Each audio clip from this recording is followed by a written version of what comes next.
All right, so I'm live on Instagram and YouTube at the same time. I want to talk about what I call the accent wall, or why you're probably not focused enough.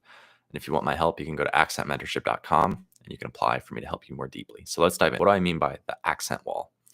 What I mean is that you probably know Brazilians who have spent years or decades in the US, but they've kind of hit this wall, even though they say that they want to try to get closer to an American accent, even though they say that they want to communicate more fluently, more naturally.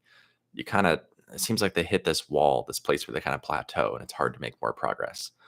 And obviously, there's not a universal explanation that's perfect for everyone, that's a magical solution or anything like that. And there's many factors that can be involved. But I want to talk about one angle, one way of thinking about this that I think can be helpful. So imagine this metaphor of an accent wall. So like this wall behind me, and imagine you're trying to break through this wall and you're just kind of hitting it with an outstretched hand like this. So you could hit this as much as you want like this. It's going to be really hard to break through that wall. And I would argue that's what a lot of people are doing with their English, with their accent training, is they're kind of just spreading out their efforts and doing it over and over a long time. But when you're not focused enough, when you're not focusing your energy enough, it doesn't matter how much time you put into it. You're just kind of, you know, just hitting this wall and hoping something will happen. But on the other hand, if you imagine you sort of take a tool with a point and then you put that on the wall and then you hit that tool with the same amount of energy. Now you're focusing that energy to a point.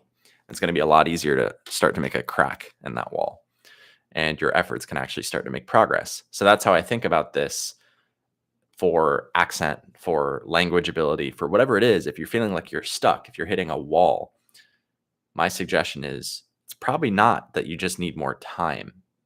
Time alone may not be an answer. And it's risky to depend on that and hope that that will magically solve your problems. Instead, what I recommend is find a way to focus your energy more intelligently. So, how can we figure out what is stopping you? What is blocking you from making progress? And how can we focus on that to a point more directly and start to break through that? So, when it comes to accent, a way that I think about that is we sort of get stuck on autopilot. We have these habits for the way that our brain filters out sounds for perception, and we have our habits of how we produce sounds. So it's easy to get stuck in just doing the same thing over and over. And when it comes to hearing sounds, you can imagine that you probably had the experience where you think you're saying something perfectly. Maybe a native speaker tells you something and then you repeat it and you think you said it right, but then they're like, no. And they say this other thing. You're like, but that's what I said. So it's like you think you're saying it like they do, but there's some hidden difference that you're not noticing. So this is this idea of your brain kind of being on autopilot and your brain being really good in your native language, in your native accent. It learned to filter out a bunch of irrelevant sounds that don't matter in your native accent, in your native language. But when you go to a new language or a new accent, that really good ability that your brain has is actually holding you back in some way. And you need some way to sort of wake your brain up and say, hey, wait a minute, these patterns, this autopilot that you're on, the way that you discard a lot of information, it's not helping me right now. It's actually holding me back. So we sort of need this way to almost send a signal to your brain to wake up, to interrupt these patterns, to say, wait, there's something here that I want to pay more attention to. So this is how I think about, I'm setting up how I suggest you make progress with accent and how you sort of overcome and start to break through this metaphorical accent wall. We need to sort of send a signal to our brain to start noticing these details that are hidden right in front of us, where you think that you're saying something perfectly, where you think you're imitating a native and it sounds exactly the same, but where the reality is that you're wrong and there's actually a difference that you're just not noticing. So how do we start to notice that difference? All of this, these questions are powerful questions because this is setting up the space that I'm working in all the time when I work on my own accent or clients' accents. And this is the space that I recommend you focus on to improve your own accent, is asking these kinds of questions and focusing in this way. So how do we actually focus in a more specific way to start breaking through this metaphorical accent wall? Some of this is going to sound almost stupidly simple, but you're going to notice that a lot of people, maybe including you, don't do this or don't do this well enough. So it really is like a host confusion, back to basics, but it's basics that you may not be doing. It may be basics for me that may not be basics for you, or you may think it's seemingly simple, but you have to resist that urge to think you already know this or that you are already great at this, because it's always about going back to the basics over and over and learning to do it better. So when it comes to accent, my recommendation is to take one phrase and try to say that phrase exactly like a native. And you're going to think that you already know how to do it potentially, but I'm going to challenge you to go deeper, because in that one phrase, there's probably a lot of details that are hidden right in front of you where you think you're saying it perfectly, where you think you're already matching how native speakers say it, but where you're actually wrong and you're missing something. And it's hiding right in front of you. So if you move on to the next phrase and you're like, I already got this, I'm good already. What you're really doing is you're skipping a lot of improvement, a lot of growth, a lot of opportunity that's hiding right in front of you, because you're lying to yourself and saying, oh, I'm already good at this. I already got this. And if your goal is just pronunciation, if your goal is just to be, good enough and move on, of course, that's fine. Everyone's goal can be different. But if you're trying to aim for a native-like accent, a convincing American accent, for example, then I really invite you to go deeper into just one phrase, because in doing that, you might open up something new that you didn't even know existed. And I'm speaking from experience because I see this happen with clients. I see this happen with myself all the time. So when I'm learning an accent, for instance, when I'm trying to get a more Brazilian-like accent, I actually do this. This isn't just theory. This is something I live. This is something I do. So I'll dive deep into one phrase, one word, one sound. I'll really zoom in and question every vowel, the beginning, middle, and end of the sound, every consonant, the transition between sounds. And I'll start to build up these chunks of parts of words that I question. Like I was imitating Porta dos Fundos recently, and instead of the word gente, I was hearing something more like gente, gente. Like the phrase was, uh, não precisa, a gente sabe o que a gente quer. But that's not how she said it. She said, não precisa. A gente sabe que, let me see if I can do it. Não precisa. A gente sabe que a gente quer. Something like that. So the way she said gente twice was heavily reduced. The first time it was gente, and then the chi was combined with sabi, the S and sabi. So it's kind of like gente sab. And then the second time she said gente, she didn't even do the j sound. It like got even more reduced, because it was like sabi o que a gente quer, but it came out like sabi chike. If you say that fast, something like that, it was like heavily reduced. I thought it was really fascinating. But this is the kind of stuff where that's how this native speaker actually spoke. And this native speaker I was listening to may not even be aware that this is what she did. But when I go and study the audio and slow down and look at it, those are the sounds that actually came out. Unless I'm mishearing something, and you can disagree with me if you go and study the same audio, but I'm pretty sure that's what she said. So this would be an example of kind of a more extreme example of what you think someone is saying is not always what they're actually saying. And this can even include yourself, even if you're studying your own Brazilian accent and your native accent. If you record yourself and then go analyze it and question it, you might realize it's different from how you expect. This happens a lot with me when I'm teaching people my own accent, is I record myself and then I show them a recording of me speaking, and I'll discover new things about my own accent in this process. So really, one of the core ideas here with this whole accent wall concept is that you aren't as good as you think you are. And I'm including myself in this. So it's about an invitation to go back to basics, to question things, to not rush too fast. Because sometimes if you want to go fast, the way to go fast long-term is actually to go slow short-term, to slow down, to deepen your focus, to really question each sound and really go deep, and not assume that you're already a master at this, that you've already figured it out, because you're probably wrong. You're probably missing something. So keep asking yourself, what else? What else am I missing? How can I focus on the sound in a deeper way? How can I record myself? How can I slow down the sound? How can I analyze this sound coming out of multiple speakers so that I can start to see differences? How can I look at the variation in the sound, even just from one speaker? For instance, if I speak in English and then I record myself saying a certain vowel in different words, and then I grab all that audio and put it side by side, we're going to notice there's some amount of allowable variation in that vowel sound. I'm not a robot that does it exactly the same way every time. There's a little bit of allowable variation, but there's still some limits on that allowable variation. So if you're trying to sound like a native, but when you try to do that vowel, you're outside of the range that I do for that vowel, then when I hear you, you may not sound like one of us, if that makes sense, like a specific community accent that you're aiming for. It might sound outside of that. because you're outside of the limits of that allowable variation. But if you can get inside the limits of that allowable variation, then you're setting yourself up to potentially be able to pass as a native speaker of that community, if that's something that's interesting to you.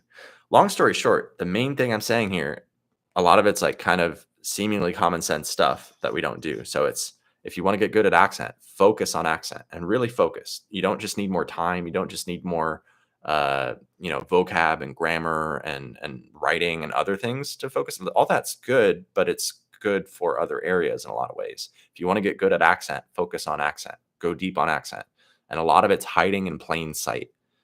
And you're getting in your own way. If you think that you're already good at this, if you're impatient, if you just want to hurry, then you're probably going to struggle with some of this because you're going to be skipping exactly the stuff you need to do. And then you're going to have this sensation that, wow, I've been working on this for years and I'm not making the progress I wanted. And some of that's normal because it is a journey of continuous improvement. But also, you can make things way harder for yourself if you're constantly skipping the fundamentals because you're going to be not doing the stuff that you need to do to improve.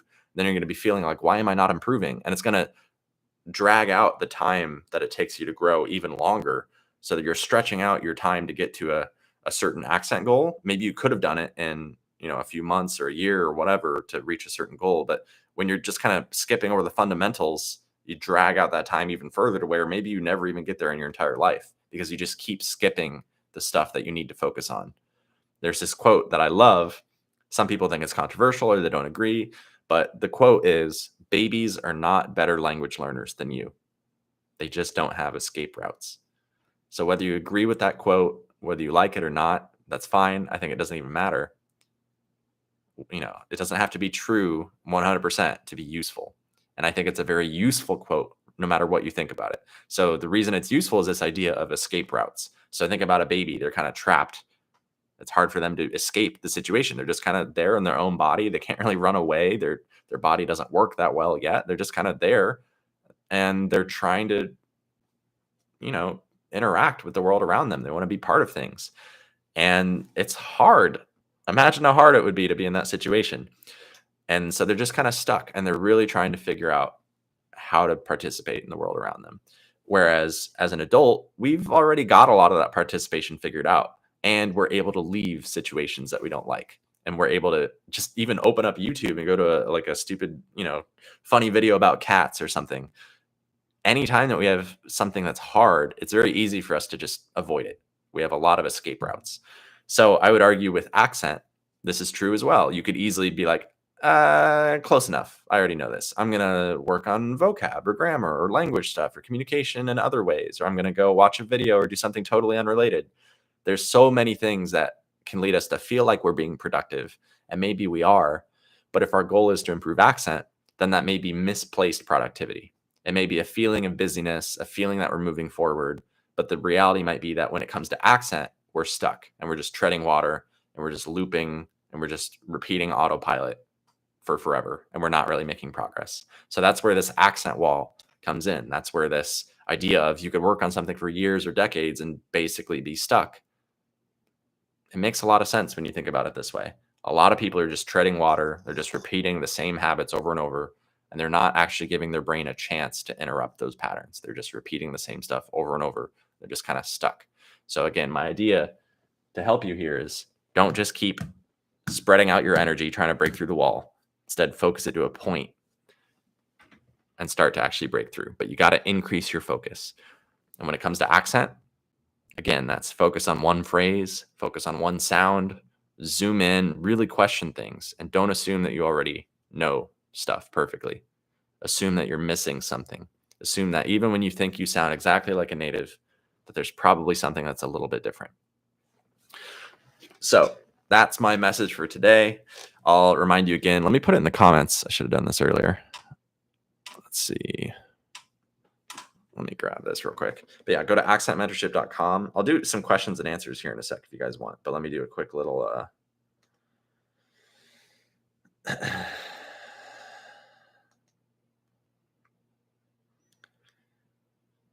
All right, so here in the comments, if you want me to help you personally with accent, go to accentmentorship.com.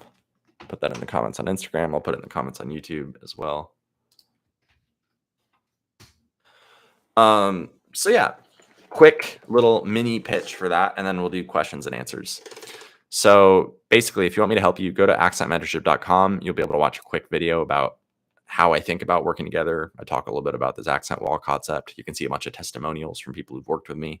And then there's a link for an application to apply to work with me. And no matter what you're interested in, whatever level of working with me you're interested in, it all starts with that application. So if you want to go beyond the free content, then that's the place to start. If you want to go beyond free content and get me to help you in a deeper way, it all starts with filling out that application at accentmentorship.com. So if you're thinking about doing that, then feel free to even leave the live, go do that, and then come back. It should only take probably a few minutes. And that's more important than watching this live today, because if we're actually going to work together, then I can help you much better than I can in a free live or in any of the, over 1,000 pieces of free content that I've already made. I can save you time. I can tell you what to work on. I can help you directly and personally. So if you're interested, go there right now, accentmentorship.com. Before you forget, fill out the application, and I'll follow up with you if everything looks good, and we'll figure out the best way to work together. All right. So with that said, let's try to do some Q&A. So I'll check both Instagram and YouTube. I think I have more stuff going on here in the comments on Instagram, so I'll focus there. But let's see what questions we have.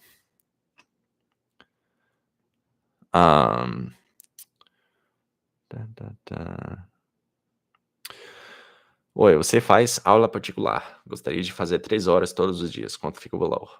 Quanto fica o valor? Sim, faço aulas particulares. Não chamo assim, mas eu faço, sim. Mas tudo começa com essa aplicação. Preencher o formulário que está aí, que está lá no accentmentorship.com. 3 horas todos os dias vai ser bastante caro. Não vou mentir.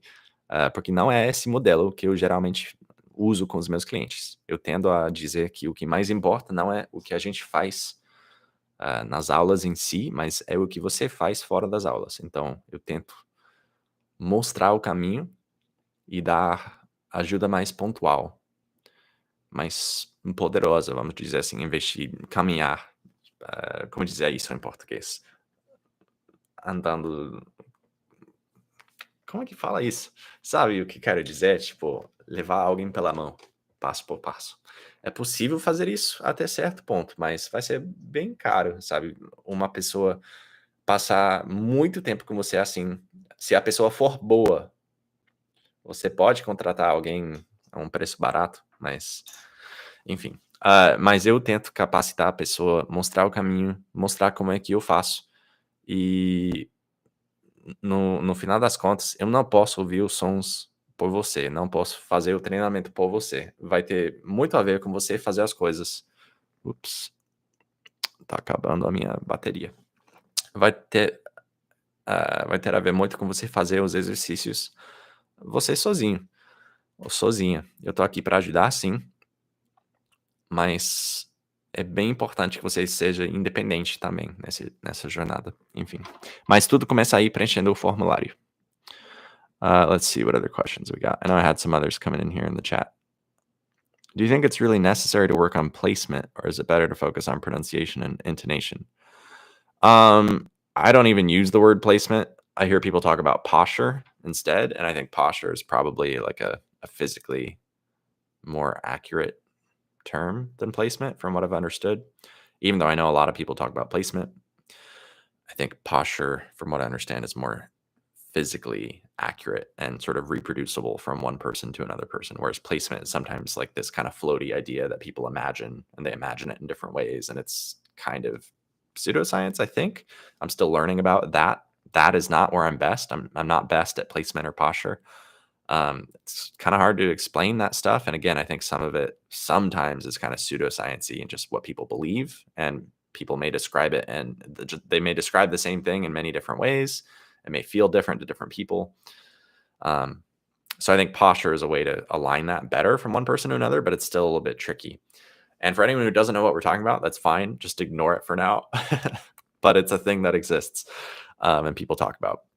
My personal approach that I think is more clear and direct for me personally, and what I usually do with clients and what I recommend, which is, again, based on my bias of placement and posture, kind of weird to me. So I have a bias here, and it may be a blind spot for me. It's something I'm working on to continue exploring. But yeah, what I recommend is focus on pronunciation and the music of the language. So you called, intonation. We can add in rhythm and stress, and however we want to, whatever words we want to use. There's basically two main layers, two main categories that I think of. One is the vowels and consonants. So you can think of that as pronunciation, more or less. And the other is rhythm, stress, melody, or the music of the language. And I would recommend those are the two main places that I recommend you focus on. If you want to mix in some posture replacement stuff, that may be able to help. That may be some of the magic that kind of fills in some of the gaps, the kind of vibe, the flow, the glue, whatever. And it may be helpful for you. But again, it's sometimes it's kind of weird. It's floaty. I don't always agree with what people say when it comes to that. It's confusing to me a lot of the time. Um, you might hear like, oh, this accent is more forward in the mouth or more back in the mouth, or this particular speaker is speaking in a way where they're using more of the root of their tongue or whatever. It's stuff like that where it might be helpful. If it's helpful to you, great. But I think a lot of the time, if you just break it down sound by sound, each vowel, each consonant, and then you add in the rhythm, the melody, the stress, you'll basically have what you need. And if you do a good job of that, and then you look at the overall imitation, I feel like the final step in imitation, it's like you break it down into the step one is sort of break it down into its pieces, right? So study each vowel, each consonant. Step two is kind of tune those sounds. So tune the vowels and consonants to sound more native. And then step three is kind of build it back up into the phrase, almost like a musician would, you practice each note, you practice, and then you start practicing the transitions between the notes, and you start building that into bigger chunks until you can eventually do the full phrase. So if there's a complicated phrase in the music that you're trying to do, complicated measure or whatever, you sort of zoom in on it, you figure out what you're struggling with. It's like, oh, it's the transition between these two notes, or I struggle with this note. And you break it down into smaller chunks, you train those chunks, you tune those chunks, whatever you want to call it, and then you build it up again. You work on the transitions in and out of those chunks. You make the chunk bigger and bigger until you can eventually do that full chunk accurately, smoothly, naturally. So I practice accent kind of like I practice music, in other words. And it's, there's these two layers, pronunciation and the music of things. I'm running the risk of making this explanation a little too complicated. But long story short, I don't think it's necessary to work on placement or posture. I do think it's better to focus on pronunciation and the music of the language. Other people will disagree with me, but that's my personal perspective and what has worked well for me. And when I get to this, that's where I was going. I'd forgotten. So when I get to this kind of final step of imitating something, I'm breaking it down, I'm tuning it, I'm building it back up. Then as I'm putting everything back together, sometimes I'll notice, it feels like I'm missing a little something. And maybe that's where I'm working on posture, even though I don't think of it that way. But usually I just think of it as like, I'm just trying to match the overall vibe, the overall flow. So when I'm then trying to do like the full word or phrase, then I let whatever magic is happening in my brain happen. I try to imitate the whole thing all at once. So I break it down to let my brain notice new hidden details. Then I build it all back up. And then it might be 95% of the way there. And that last 5% or that last 2% or whatever is sort of a more direct imitation. I'm more like trying to capture the vibe of the original speaker. And maybe that's where I'm getting a bit of posture. I'm not sure. Or placement or whatever you want to call it. So there's a kind of long answer to that question. Let's see if we have other questions. I'll scroll back down real quick. Show us the microphone you use for your live. It's a standard Blue Yeti. Blue Yeti. Yeti. Really common microphone that gets recommended. And I'm not actually using it for the audio on Instagram. You're just hearing me through the normal microphone. But this is the microphone I'm using for the YouTube live right now at the same time. All right, let's see. I think I had maybe some other questions up above.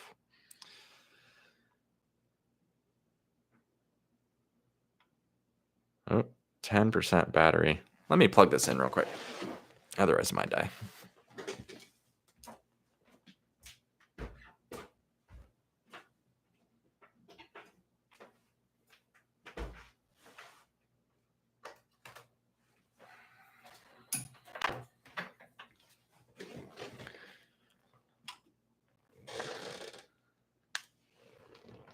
I need a proper like tripod because I was just putting this in like on top of a mirror. Now I'm like, now that I'm plugging it in, it has the plug at the bottom. So I'm like, where do I could just hold it, I guess, for now, because I'll be finishing the live pretty soon. All right. Let's see. Did I have any more questions?